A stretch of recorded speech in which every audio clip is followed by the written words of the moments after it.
This episode is sponsored by Bow Lake, the most beautiful paddle boards in the world. Visit bowlake.com and learn more. That's B-E-A-U lake.com. Beau is French for beautiful. B-E-A-U lake.com.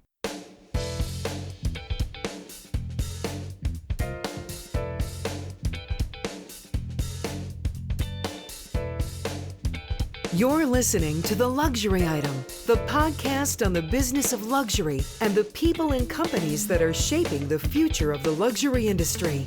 Here's your host, Scott Kerr.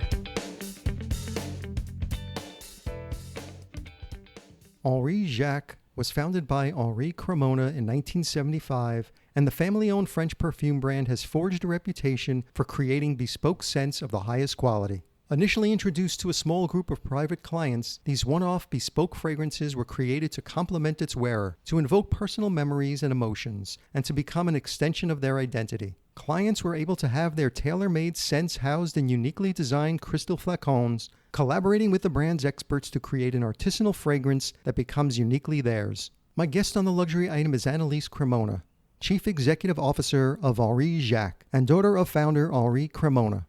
Growing up in the Maison small lab in France, Anne-Lise had hands-on experience that instilled in her a love for fine fragrance and tradition and a desire to follow in her father's footsteps, while simultaneously blazing new trails for the perfumery. She's here to talk about how Henry Jacques is preserving the tradition of French perfume making, the brand's unique position in the world of fragrance, the latest consumer trends, and running the nearly half-a-century-old family business.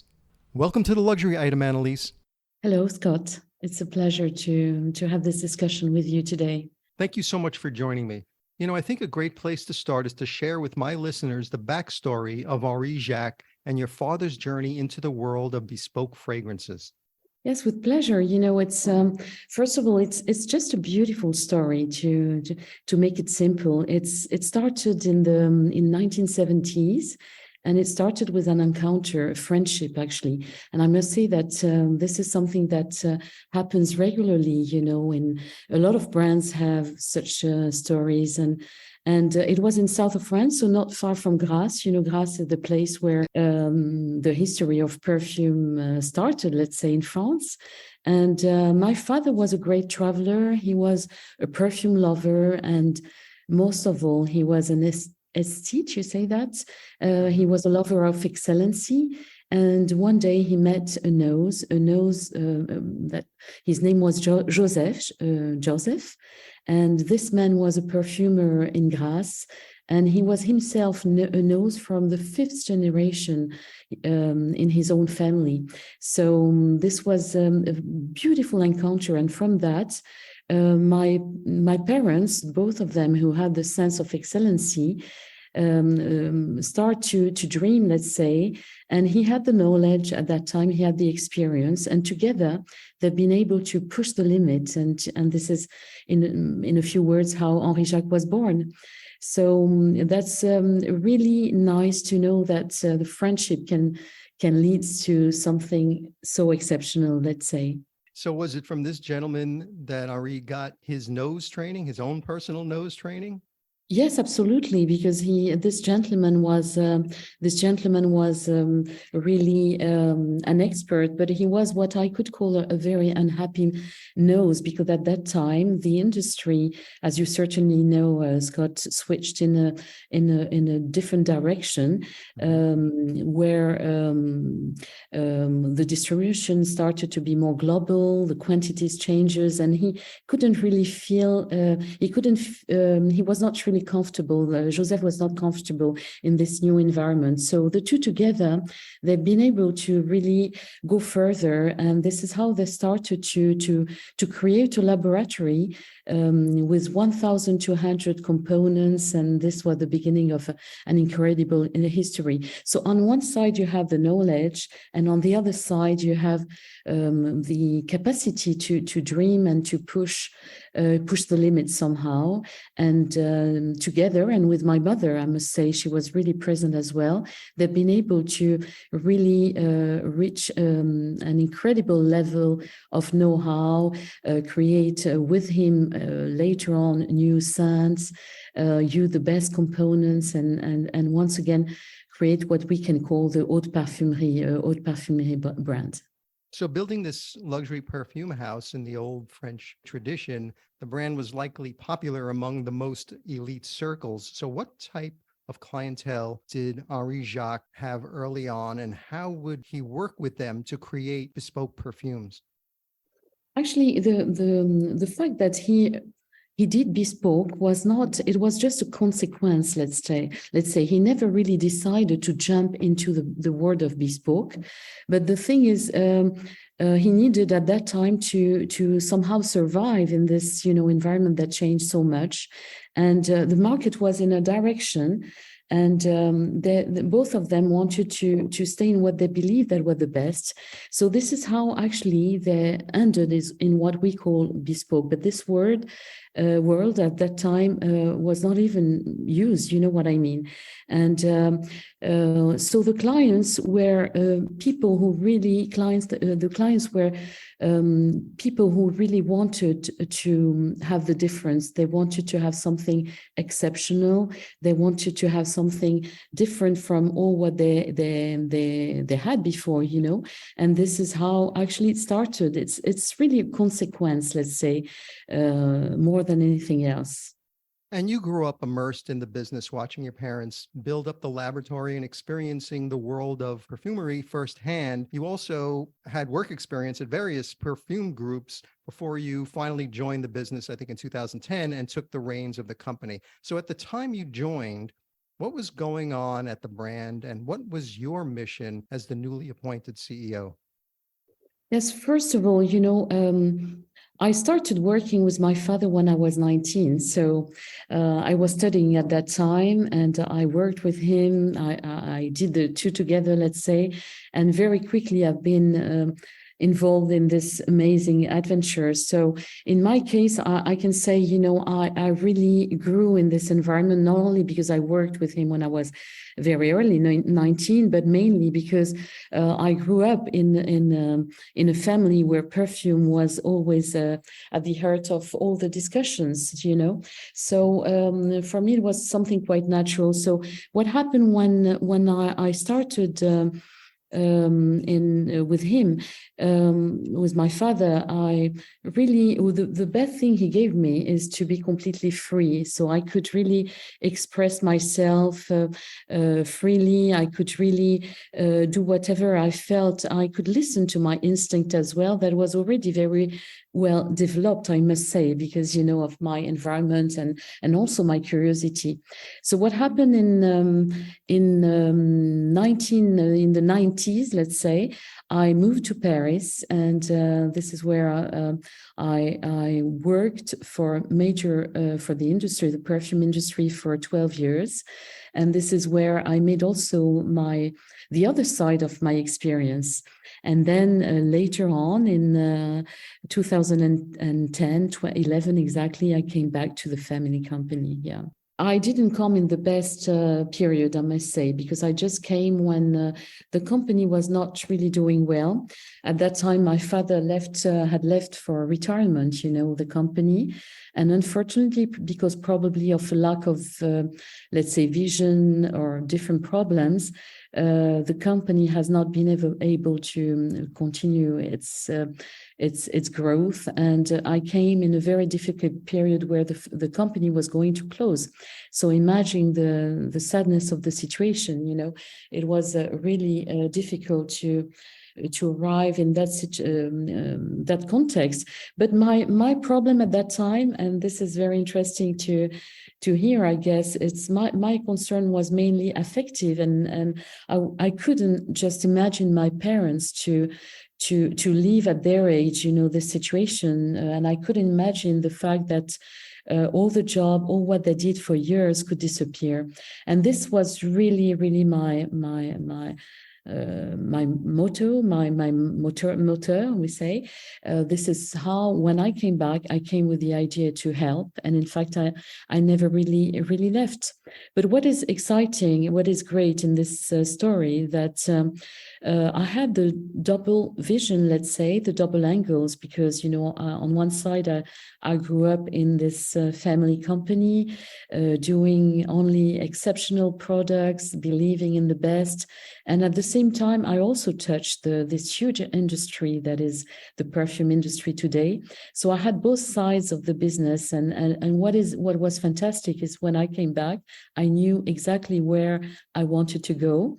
And this was something absolutely great, because I've been able to write my own story with my own codes today in this industry. So this at the end, this is something that turned extremely positively. So you found your way into retail in 2014 with the opening of an exclusive shop-in-shop space within Harrods in London, which they positioned as this new retail concept for perfume connoisseurs.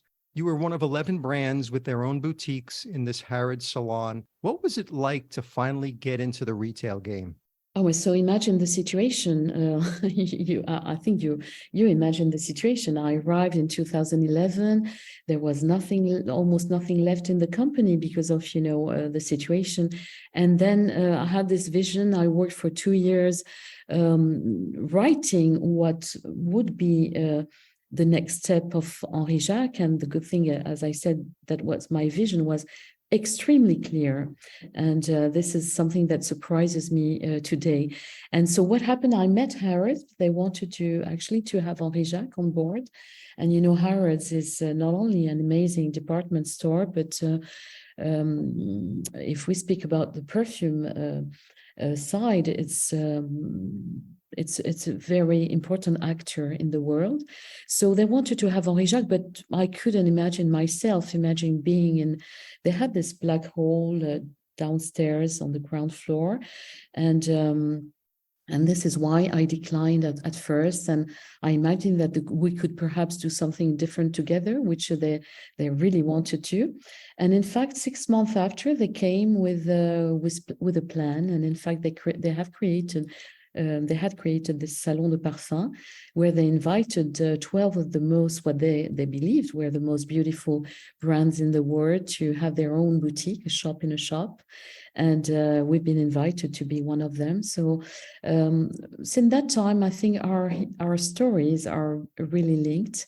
And anyway, we're still with Harrods, and in October we will also double the size of our boutique there. So our stories are really linked. And so imagine the situation: a brand like ours, dedicated to bespoke for 40 years, that never had a place in retail because of our, let's say, level of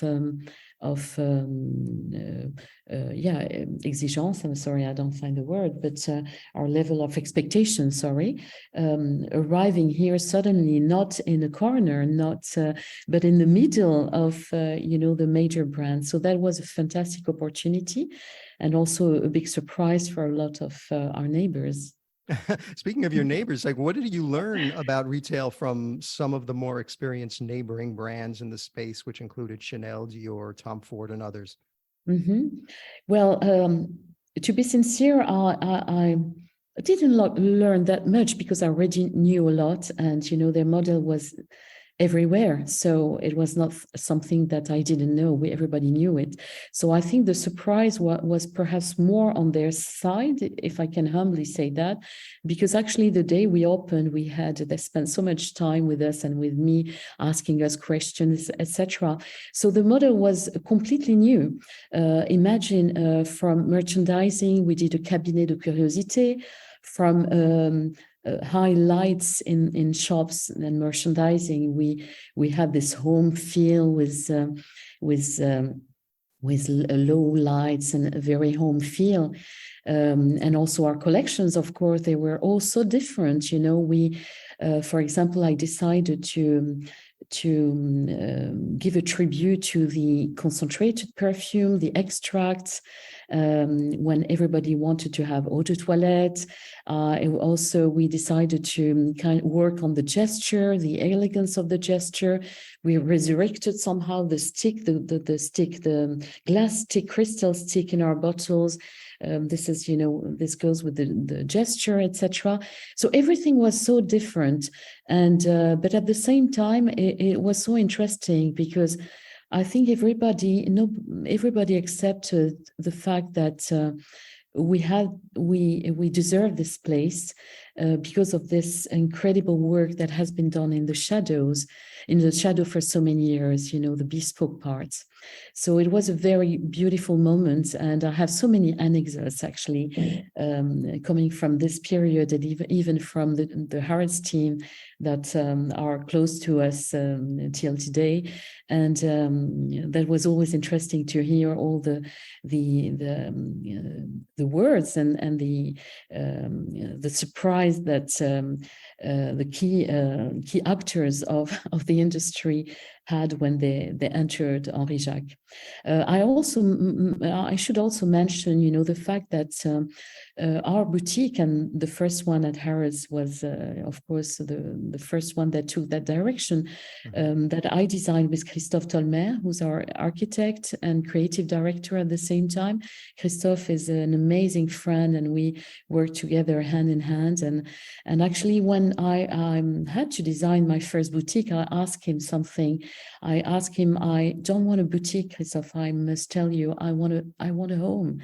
And that's what I want, because, Scott, I spent many years in the perfume industry, and mainly in the travel retail environment. So I couldn't stand any more of those shelves, etc. And I needed something else. And I was convinced that people needed something else. And Christophe he's an amazing designer, interior designer. He made several palaces in France, and he had this ability to create this French style, mixing periods, etc. And that's all what I wanted, in our boutiques. And I wanted our clients, who were, our bespoke clients, private clients, to come in our boutique and feel at home.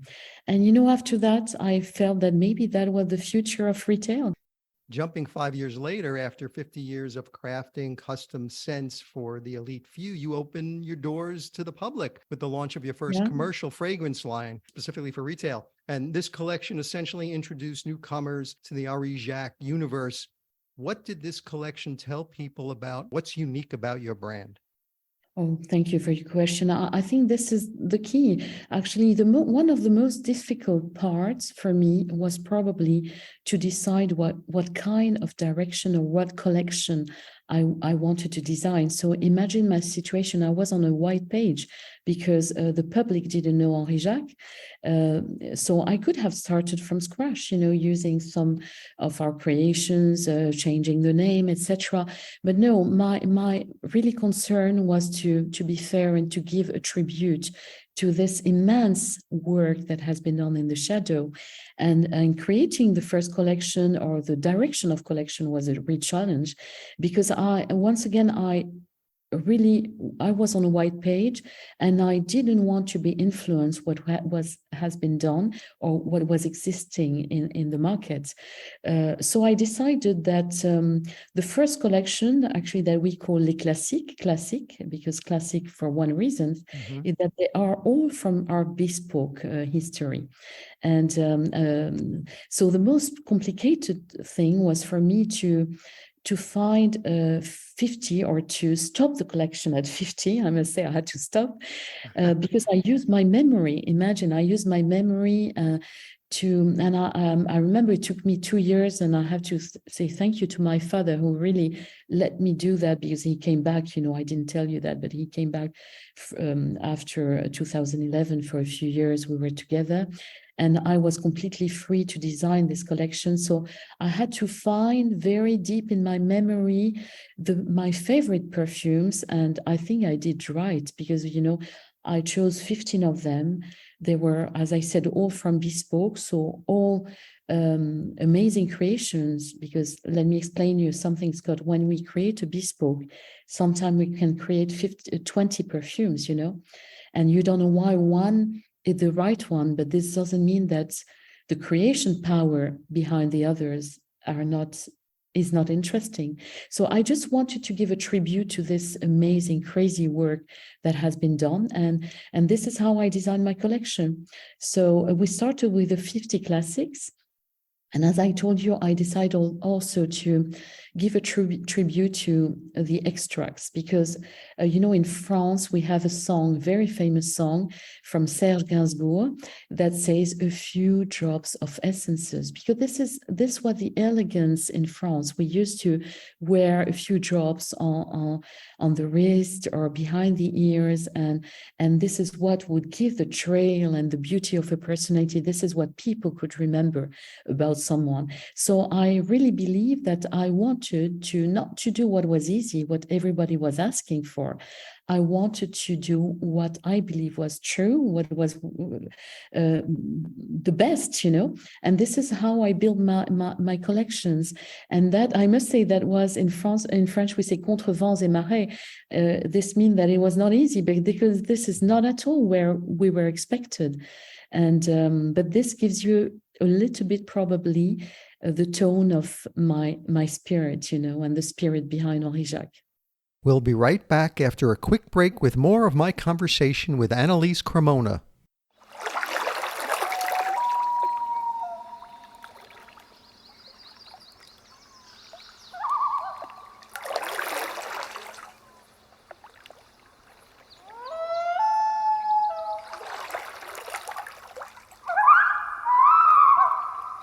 The most beautiful paddleboards in the world. Bow Lake. The water is calling. We're back with more from Anne-Lise Cremona. And then you started dotting the maps with standalone boutiques. I think you started in Singapore, then Middle East and Asia, and in the US in Beverly Hills. And most recently, you finally opened a flagship in Paris. Why did you wait until now to open a boutique on your home turf in Paris? Oh, that's also a very interesting subject. If you don't mind, I'll go back a little bit to the strategy, the distribution strategy that I had to design a new model, let's say, because, when you work with quality, you cannot work with quantity. That's very simple, basic, but it's true. And the problem I had was how can I develop the brand while fully respecting the know-how, the quality of the components, the value of the brand. So I decided that we would only be in our own boutiques. That was the first thing. And most of them actually belong to us. So imagine the challenge that it was. Just to give you an example, today we have actually 10 boutiques, because the last one was, I'm coming back from Japan. We just opened a boutique in Tokyo. Oh, terrific. Congratulations. Yes, thank you so much. So that was a very exciting moment too. So recently I just came back from Tokyo. We opened a boutique in Ginza. So the thing is, this decision was really crucial because, well, we have 10 boutiques today, but for you to understand a little bit our industry, most of the niche brands can be in 1,500 up to 3,000, even more point of sales, in every corner of the world. And this is something that I didn't follow for one reason, is that as I said, to not compromise somehow. So Paris was, of course, very important. So we opened Harrods, and then after in Asia, Singapore, Hong Kong, Kuala Lumpur, Dubai, Doha, Abu Dhabi, etc., the Beverly Hills. But Paris was the boutique that I was expecting. And I must tell you that today I'm so happy I waited, because I'm going to tell you something. I just had a dream. And my dream was first to be in the Avenue Montaigne, because I really believe that this is where Henry Jacques had to be. And this was not a new thing, because I was looking for 10 years ago already for a boutique in Avenue Montaigne. And at the same time, you're going to say she's crazy, but I had the image of a garden, For me, the boutique in Paris always imagined it, with a garden, and imagine our clients passing this beautiful garden and entering in this universe. It's like just like a let's say something between the road and the experience, just to be infused by Henry Jacques and the maison. So and we finally found this boutique, and this is why it took so long. That's it. And I'm so happy I waited. And I also wanted to mark the difference in a way that I believe, and this is something we might discuss after perhaps, that the more the world is going fast, the more the growth of the company goes fast, the more we need also to feel the time, to feel the moments. And once again, the experience that we're giving in our boutiques, and especially in Paris, because it's our home country, was really crucial. And I didn't want to open a boutique, a small one, and then 2 years after open another one. I just wanted a place where I could just put my suitcases, you know what I mean, and just stay. But that's the general idea that we have with all our boutiques, I must say. So this is why actually we waited to find the right one. And it's also a strategy for me to not to open because we have to open when it's the right moment, and to listen to my instinct. That's also very, I believe a lot in the instinct, which of course is something made of experience, culture, and a lot of things. But sometimes it's good to listen to what you believe is good, and that's why. Any plans to open one here in New York City? Oh wow, that's my second dream, Scott. I love New York, and I had a dream when I was 22. I wanted to live in New York, and we're waiting also for the same reason, but it's not going to be too long. This is really our second. It will really be our second home for sure, and I'm looking forward. So we have plans, but we're just waiting to find the right place. Of course, hopefully it's going to come very soon. What is the general profile of your average boutique customer? All of them are lovers of beauty, beautiful things. Our clients are the same people that love good wines, good food, high fashion jewelry, high fashion brands, quality, authenticity.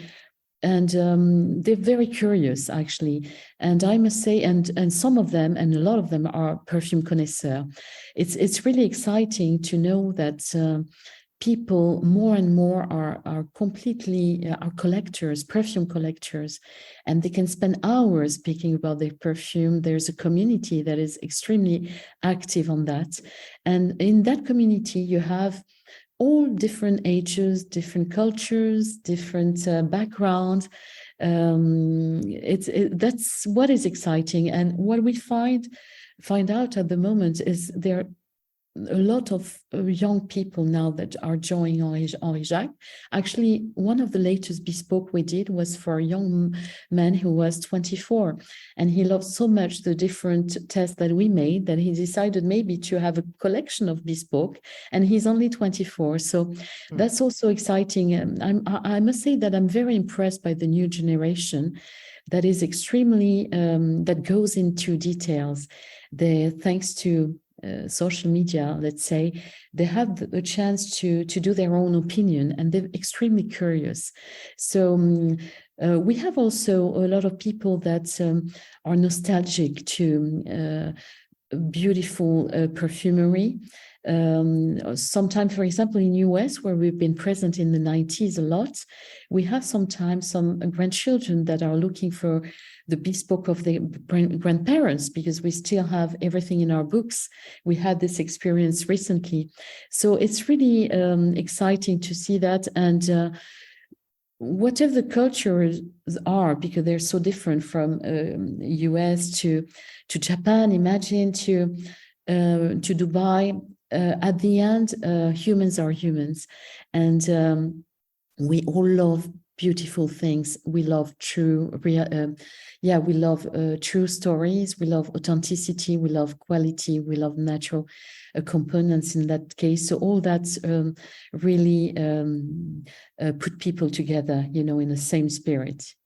So I want to shift the conversation and talk about the fragrance market in general. Based on industry sales figures, perfumes seem to have continued to thrive right through the pandemic and post-pandemic. Many perfumers and industry experts talk about the interest in well-being and mood, but also the romance of it all. So I'm curious about your perspective on consumers' new appetite for fragrances. Actually, the sales figures of the industry, I cannot speak a lot about that because I must say that we somehow following our own path, let's say. So I'm not really, I don't have time to tell you the truth, to really go into that. But however, what I can speak about is what we notice in our boutiques. And it's true that what happened with the pandemic, it's interesting to know that a lot of people stayed more at home, and they probably understood much more the importance of perfume in their lives. And what I see and what I in our boutiques, but I know it's the case in the industry for sure, is that people buy much more perfume. But I'm in my case, in our case, let's say, of course, we're doing very, very well, and we have more clients than ever, and more people that are really interested in including perfume in their lives in a very different way. So I'm sure that the pandemic certainly helped people to focus more on their own personality, their well-being, their mood as well. And it's true that fashion is shows a lot about our mood, but perfume also does. So that's also another thing that I really like to develop, and it's something that I believe that is a real modernity today, to have not only perfume for your home, but also in your dressing room, for example, have different type of perfume depending on what you wear, etc. But all that needs time, and I think the pandemic in that case helped people to center a lot and think much more about something that was perhaps before more secondary, not an essential, What are some of the customer fragrance trends that you were seeing during and after the pandemic?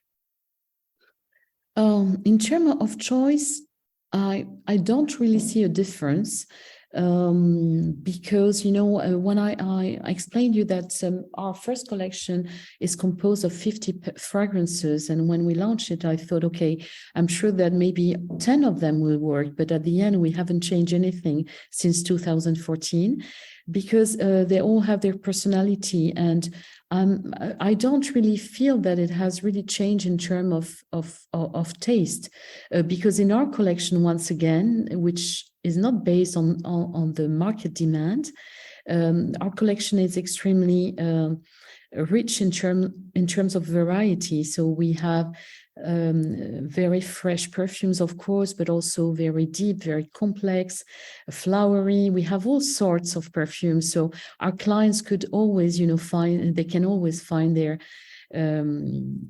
dream perfume inside our collections. But I imagine that probably in the industry in general, it has changed probably a lot of things. Probably, I presume, people are more interested now in deep perfumery. They understand much more the importance of having something that is more close to what I would call skin perfume, something that really is stronger, more woody types, etc. We saw also the introduction of the oud, for example, which is not something new for us, but was new in the industry. So I think that it probably changes for a lot of people, but for a lot of brands, I mean, but for us, it's more that people started to collect, they love collecting perfumes in a way that they compose their own wardrobe. As I said before, the modernity is here. We like to change, we change mood, we change style, and changing perfume is something also that has a very modern aspect. And this is where I saw the big change, because today our clients come, they buy one, but they come after 2 days, they take another one and think about the third one, you know. So there's a lot of discussions around, you know, their perfume wardrobe, what I call the perfume wardrobe. Can you share with my listeners the process behind creating a new scent? I mean, does it start with more of a time of reflection, you know, where you would envision a creative territory you want to explore, you know, its purpose and its meaning? Or is it all about the scent and sketching out formulas until you hit something? Well, for us, no, it's both of them, both aspects. First, of course, the creativity is extremely the most important thing. Creativity means we have first to give time to the reflection, to listen to our emotions, to where we want to go. The question is here, where would we like to go? So imagine with 1,200 components, there's so many directions. So this is the first thing, to sit, think, let the time tells you where you want to go. But then after we start, of course, designing something, imagining a fragrance. And then after, of course, we have to answer to certain rules. You know, I like to take sometimes the example, the comparison, to make a comparison with for example, the music or the painting. Mm-hmm. Let's speak about the painting. Sometimes to be Picasso, to be Picasso, he had to go through a very classic education. You know what I mean? And it's the same thing for music. Sometimes when you have a classic education, it helps you to fly higher.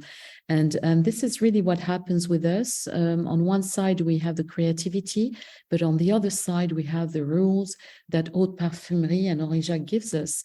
And those rules are extremely complex. It's a question of balance between components. It's a question of depth. It's a question of trail. It's a question of, it's really complex. So I like to navigate on both my and our true inspiration and feel, and at the same time, never forget about what we learned as a brand, what we learned, and the know-how of the brand comes really secondly, but are absolutely incontournable, means we cannot do without them. So this is how we have more chance to create a great perfume. And how do you come up with a name for a fragrance? This is very spontaneous. I must say, when it comes to bespoke, of course, the client are consulted, and most of the time they choose the name, sometime with us, sometime not. When it's for our collections, it's completely free.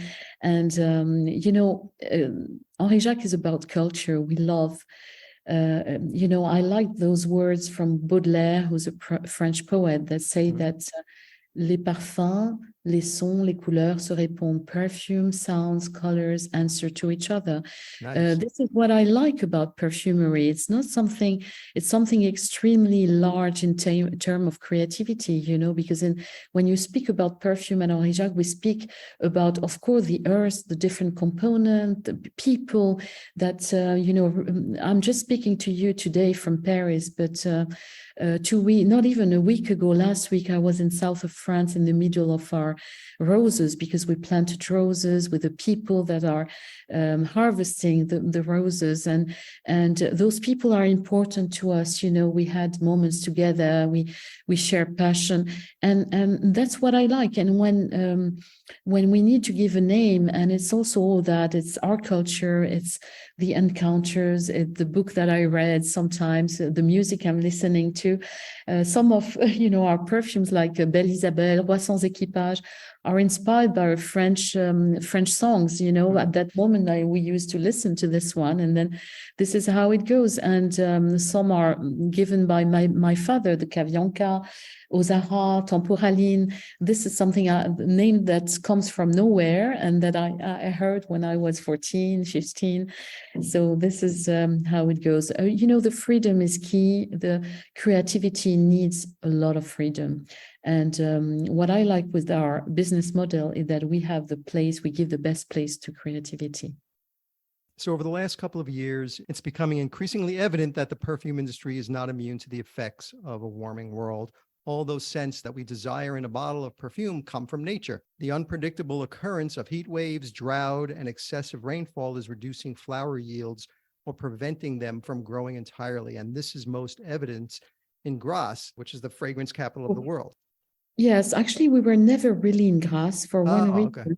Okay. We're not far. That my parents, my father, wanted to stay away from this industry that grew so fast, and that was really where he couldn't really recognize himself.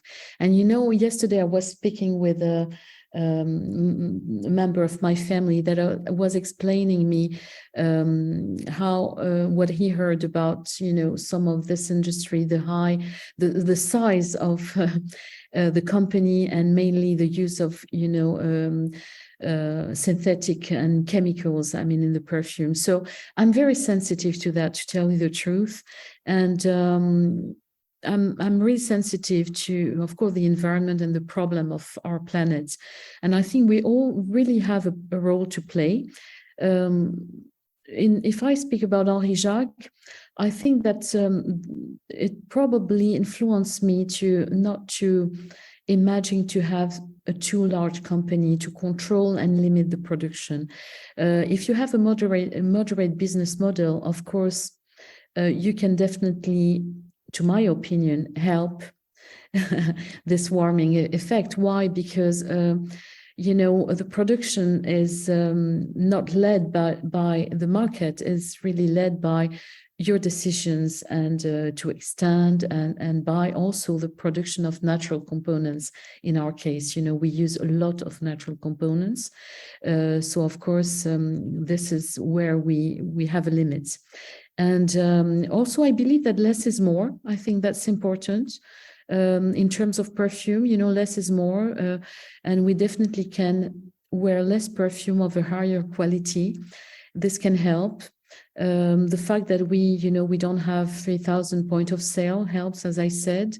And also probably the boutiques, the fact that the business model is not on the amortization is not on 5 years, but more on 10 or even 12, even more, to create a kind of durability.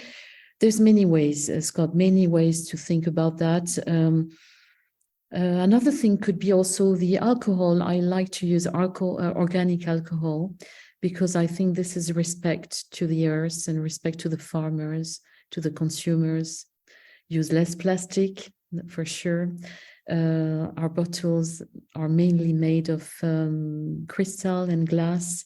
For example, I think that our Brume, which is equivalent to the eau de parfum, extrait de parfum, don't have, for example, a plastic stopper. I just fought for that, I didn't want to have a plastic stopper. That was the case, and it was no, that's not possible. Mm-hmm. And finally we find our way, and we have a bottle that is convertible, with a crystal stopper, but also spray. And, all those things, decisions, it's a lot of small decisions at the end that prove that you are sensitive to that. So I'm trying to do my part as best as I can, but I'm still open to a lot of ideas and to improvement, of course. Last year, you collaborated with tennis great Rafael Nadal on a series of 3 scents inspired by his love of the Mediterranean, and more importantly, his wife, Maria Perello. Nadal has fronted fragrances for Tommy Hilfiger and Loewe, but never collaborated on one of his own. How did this collaboration come about? Actually, that's a very interesting question, Scott, because, in our industry for decades, the idea was to use a celebrity and a perfume, and I didn't want to do that, So, but at the same time, I wanted to speak more about our bespoke culture. And finally, it took us, I think, almost 2 years to find our idea and our model. And it's a collection called In All Intimacy. And this collection, Rafael Nadal and Maria opened it with their first 3 perfumes. But the idea behind is that we create a bespoke. It's always based on a bespoke experience, a true bespoke. So it took us a lot of time to create it because of the circumstances. And when the bespoke is here, together we decided to share it to more public. So it's a completely different way of thinking things. And what is beautiful is on our side, it's a way to speak about our culture, our history. But for Maria and Rafael, what is beautiful is that they found it very nice to speak about themselves through this creative process and through their perfume. And I must say the experience was beautiful. I really enjoyed, of course, Rafael. Rafael is an amazing person. And I really loved the fact that we've been able to go really deep in his personality, understand him much better, his sensibility. He's been able to express himself through this journey. But Maria, that has never spoke to the press, for example, found it wonderful to speak, to open up a little bit herself and her life through the creation of her perfume. And you know what she asked me? She asked me the perfume of happiness. That's what she wanted. Wow, what a difficult thing to do. Right. And, imagine the perfume of happiness. And we've been through a long journey together. So it's a really introspective journey. And that's a wonderful experience. But the idea, of course, would be to have other perfume in this collection, always sharing a real achievement, a real accomplishment to inspire people through the creation of a perfume. So that's the idea behind. At the Milan Design Week in April, there was a company that created personalized perfumes via AI-driven computer program and then produces them with a special, what they call a fragrance printer. It uses customers' responses to a series of questions, such as, in what setting did you grow up? And, what do you do for a living? To generate a corresponding scent profile that is then used to create a personalized perfume. Do you think algorithmic perfumery can disrupt the fragrance industry? Disrupt, I don't think. Maybe, algorithmic perfume has this, I'm thinking, has disrupted a certain kind of perfume industry for sure. But we don't really feel concerned once again about that. I can understand that it can attract a public of curious people who could be curious to go to different experience, of course, but technology is certainly helpful, but I think it has its limits. And the problem in that case, it doesn't leave really place to fundamental rules, such as emotions, for example. And at Henry Jacques, our perfumery can only be human, intuitive, natural, artistic. And we really believe in human emotions and feeling. The feelings are incredibly deep, and I'm not sure that technology can replace them. And especially when you speak about great perfumery. So imagine I was speaking about Maria Nadal. Maria Perello, she asked me the perfume of happiness. I'm not sure that a fragrance printer can really find it, perhaps. But imagine the situation. The question was, what is, for Maria, the perfume of happiness? She didn't even knew herself, so I'm not sure that once again the printer can find it. And I'm also thinking that when I go to restaurants, imagine if you had that, in a restaurant, the printer tells you what you have to eat, what you're gonna like. Where are emotions in that? So it's interesting because, of course, we're speaking about it, and I think this is maybe the goal today. But we don't feel very much concerned about that. Yeah, no, not really. So tell my listeners what's new and exciting for 2023, something you could share with them. 2020, there's always exciting thing. The latest, of course, I spoke about the Japan boutique, right? So opening in Japan was just incredible. The Japanese culture is so interesting. There's so much in details. We learned a lot from them, but also the new lab. I did mention that. So we just moved in our new laboratory. So imagine, Scott, after 40 years in the same place, we moved in a lab which is located in south of France in the middle of a vineyard.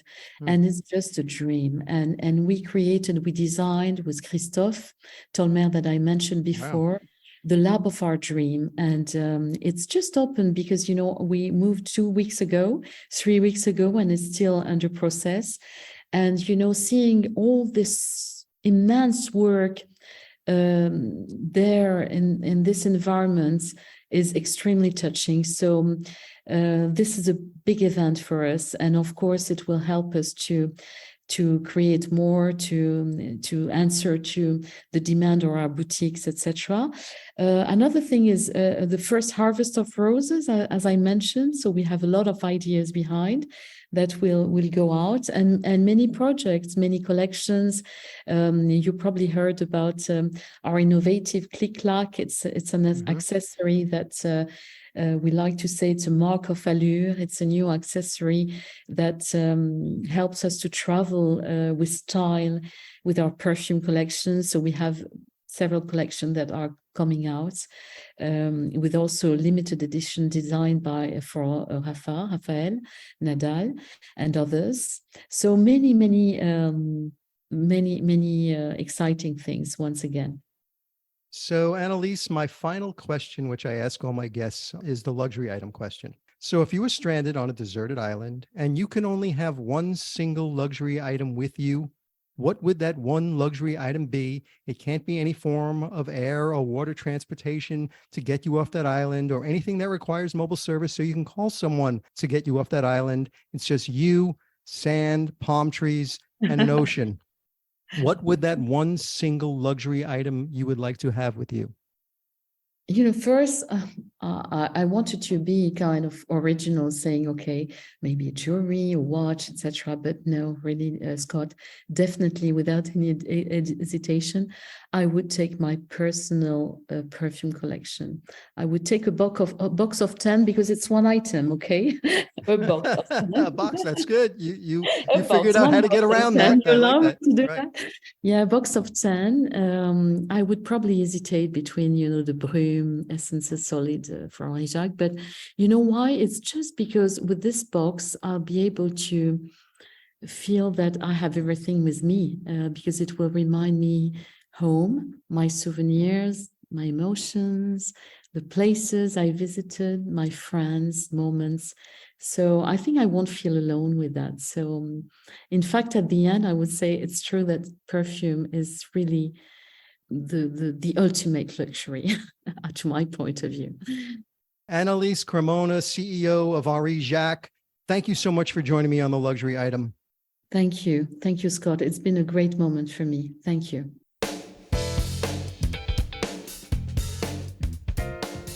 That's it for this episode of the Luxury Item Podcast. Thank you so much for listening. If you found this useful and entertaining, I would be really grateful if you can share it with a friend or colleague. I would love it if you subscribe so you never miss an episode. And while you're there, be sure to rate and review us on Apple Podcasts. It really helps other listeners find us. The Luxury Item Podcast is a production of Silvertone Consulting. I'm your host, Scott Kerr. Until next time.